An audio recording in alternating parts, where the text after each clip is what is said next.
She texted, "Hey, I think we need some space." I was at a business trip. I replied, "Okay, got it." Then I made the change permanent. The moment she opened Facebook at her friend's party and saw the relationship update. "My name is Ryan, I'm 33, and I've always been the kind of guy who takes people at their word. If you say you need space, I give you space. If you say we're done, we're done. I don't chase, I don't beg, and I sure as hell don't play games."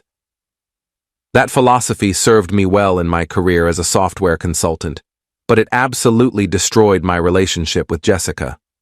We'd been together for 2 years and 4 months, met through a mutual friend's wedding. She was a bridesmaid, I was a groomsman. Total cliché. Jessica was 29, worked in event planning, had this way of lighting up a room that made everyone gravitate toward her. For the first year, things were incredible. We traveled together, talked about moving in together, even looked at rings once when we were wine drunk on a Saturday afternoon. But around month 18, something shifted. She became distant. More nights out with her girlfriends, more "I'm tired" when I'd suggest dinner or a movie, more checking her phone and angling it away from me. I asked her about it twice. Both times she said I was being paranoid, that she just needed her independence, that I was being clingy. I backed off, gave her space, tried not to be that guy. 3 weeks ago, I flew to Denver for a 4-day client presentation, big project, potentially huge commission if we landed it. Jessica knew this. We'd talked about it for weeks. She'd seemed supportive, even drove me to the airport Monday morning, kissed me goodbye, told me to kill it out there. Tuesday evening, around 8 p.m. Mountain Time, I was in my hotel room reviewing slides for the next day's meeting when my phone buzzed.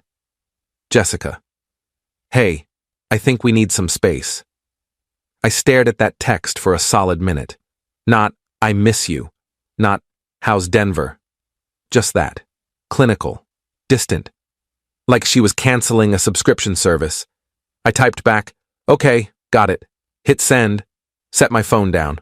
Went back to my slides. Here's the thing. I wasn't being petty or trying to play it cool. I genuinely meant it. She wanted space. I'd give her space. Permanent space. Because in my experience, when someone says they need space while you're out of town, what they're really saying is they want to do something they can't do with you around. I couldn't sleep that night. Kept replaying the last few months in my head. The late responses to texts. The new workout routine that suddenly had her at the gym 5 nights a week.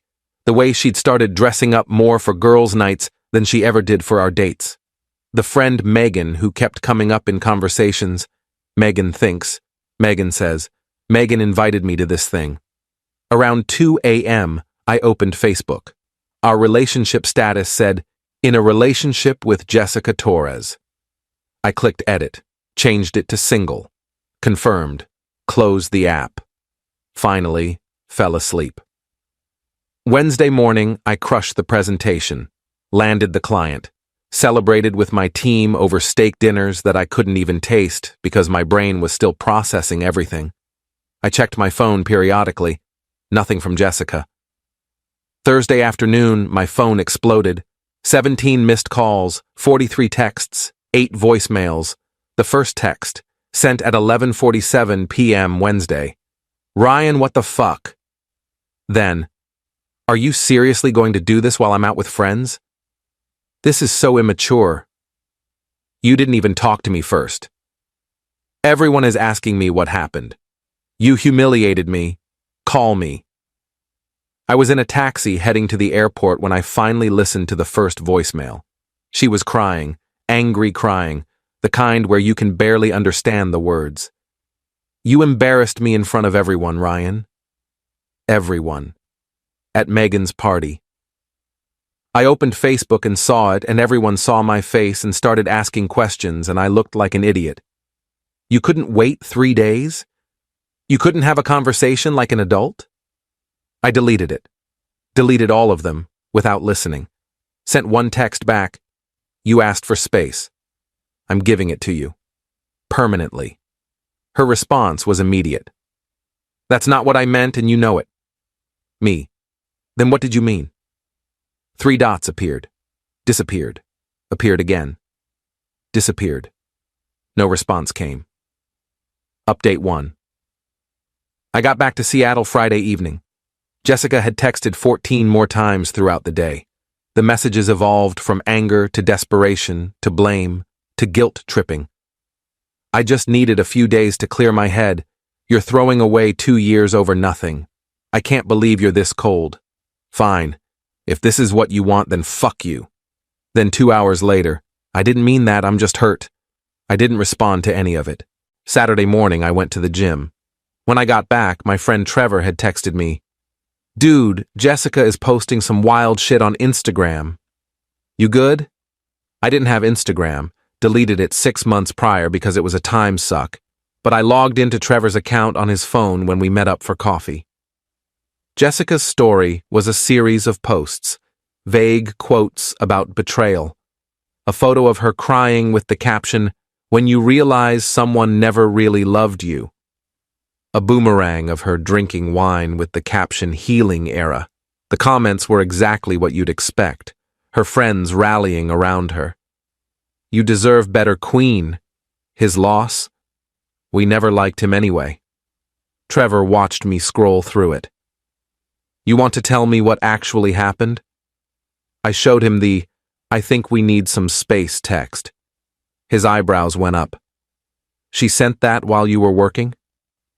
And now she's playing victim?" Apparently, I was supposed to know she didn't actually mean it. That's insane, man. Yeah. We sat there for a minute. Then Trevor said, "You know Megan's dating that bartender from Needle and Thread, right? The one Jessica said was gross and pushy?" "What's your point?" "My point is Megan's been single for like 3 months and has been hitting the party scene hard. And Jessica's been going with her. A lot." Something clicked. "You think she was keeping options open?" Trevor shrugged. "I think when someone asks for space while you're out of town, they're usually trying to see if the grass is greener." Sunday, I changed my Netflix password, my Hulu password, my HBO Max password, all the streaming services she'd been using on my accounts. Petty? Maybe? Satisfying? Absolutely. Monday morning, she texted, "Did you seriously change all the passwords?" Me. "You wanted space. That includes my streaming services." Her. "You're being ridiculous." Me. "I'm being single. That's what you wanted." Her. "I never said I wanted to break up." Me. "You said you needed space. I gave it to you. If you wanted something else, you should have been clear." Her. "We need to talk in person." Me. "No, we don't." Her. "Ryan, please." I made a mistake. I was confused. Megan was in my ear about needing independence and not being tied down in my 20s, and I just got overwhelmed. There it was. Megan. The friend who'd been a constant presence for months. The friend whose opinions suddenly mattered more than ours. Me. "Sounds like you should go be independent then." Her. "Stop being such an asshole." I didn't respond. Muted the conversation. Update 2. Tuesday evening, I got a call from an unknown number. Answered it on instinct. Sometimes clients call from blocked numbers. "Ryan?" "It's Megan." I almost hung up. "Jessica is a mess," she continued. "She's been crying for days. You really hurt her." "Interesting," I said, "because she's the one who asked for space. She didn't mean break up. She just meant like a few days apart. You completely overreacted. Did she send you to call me?" Silence. Then, "She misses you. She loves you. This is all just a big misunderstanding. Let me ask you something, Megan. Were you encouraging her to take a break from me?" More silence. "That's what I thought." "You know what I think? I think you've been in her ear for months about how she needs to be free and single and live her best life, and the second I actually let her go, you both realized she doesn't actually want to be single. She just wanted the option." "That's not..." "Thanks for the call." I hung up. Wednesday, Jessica showed up at my apartment. I was working from home on a video call with a client when my doorbell rang repeatedly. I muted myself, checked the Ring camera. It was her. I ignored it. She rang 7 more times. Then she started texting. I know you're home. Your car is here. Just give me 5 minutes, please. I finished my call, walked to the door, didn't open it, spoke through it. Jessica, you need to leave. Ryan, please, let me explain. You asked for space. I gave it to you. There's nothing to explain. I didn't want to break up. Her voice cracked. I just needed a few days to think, and you immediately updated Facebook and humiliated me. You sent a vague text while I was working. You didn't call. You didn't explain. You just said you needed space. What was I supposed to think? You were supposed to ask what I meant. Or, I said, you could have said what you actually meant instead of playing games. I wasn't playing games. Then what were you doing, Jessica? Because from where I'm standing, it looks like you wanted to see what else was out there while keeping me as a backup plan. And the second I didn't wait around, you panicked. Silence. Then quietly, that's not fair. You're right. What's not fair is asking someone for space when they're out of town trying to work. What's not fair is making me look like the bad guy because I took you at your word. I was confused. Megan kept saying, I don't care what Megan said. You're a grown woman. You made a choice. You asked for space. I gave it to you. I could hear her crying on the other side of the door. Ryan, I love you. If you loved me, you wouldn't have sent that text. Please don't do this. You already did it. I just accepted it. She stayed outside my door for another 10 minutes. Eventually, she left. Update 3. The next 2 weeks were brutal. Jessica oscillated between begging and anger. She'd send long paragraphs about how much she missed me, then follow up hours later calling me heartless and cruel. She enlisted mutual friends to reach out. My buddy Jason texted, Hey man, I know it's not my business, but Jessica seems really torn up. You sure you don't want to at least hear her out? I explained the situation. He stopped asking. Her friend Lauren unfriended me on Facebook and posted a vague status about men who throw away relationships over miscommunication. I didn't engage. Megan apparently distanced herself from Jessica after everything blew up. According to Trevor, who heard it from someone who heard it from someone else, Megan felt guilty and stopped returning Jessica's calls. Jessica's Instagram stories became less frequent. The healing era content stopped. She deleted the crying photo. 3 weeks after the initial text, she sent one final message. I hope you're happy. You got what you wanted. I didn't respond, but I thought about it. Did I get what I wanted? Number. What I wanted was a partner who communicated clearly, who didn't play games, who didn't ask for space when what she really wanted was validation. What I got was confirmation that I dodged a bullet. Final update. It's been 2 months now. Jessica untagged herself from all our photos on social media, changed her profile picture to one that I'd taken of her on a trip to Portland. The irony wasn't lost on me. I heard through Trevor that she's dating someone new, some guy she met at one of Megan's parties. They've been together for 3 weeks, and she's already posting couple photos. The whole thing feels performative, like she's trying to prove something. I've been on a few dates, nothing serious yet. I'm not in a rush. I've been focusing on work, hitting the gym more, actually reading the books that have been sitting on my shelf for months. Sometimes late at night, I wonder if I overreacted. If I should have asked what she meant instead of just accepting the space request at face value.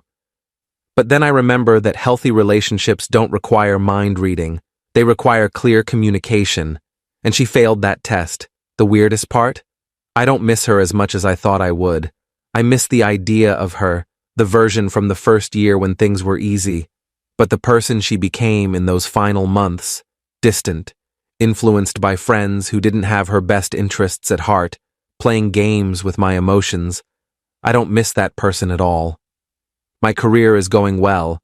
I got promoted last month, partly thanks to that Denver project. I'm planning a solo trip to Japan in the spring. My apartment is quiet, but it's peaceful. I learned something important. When someone shows you who they are, believe them the first time. And when they ask for space, give it to them. All of it. Edit 1. For everyone asking if she ever admitted she was seeing someone else while asking for space, no, she never did. But I also never asked. It doesn't really matter at this point. Edit 2. Yes, I blocked her on everything eventually, about a month in. It was just easier than constantly seeing the notifications. Edit 3. Megan and Jessica apparently aren't friends anymore. According to the rumor mill, Jessica blames her for everything. Can't say I feel bad about that.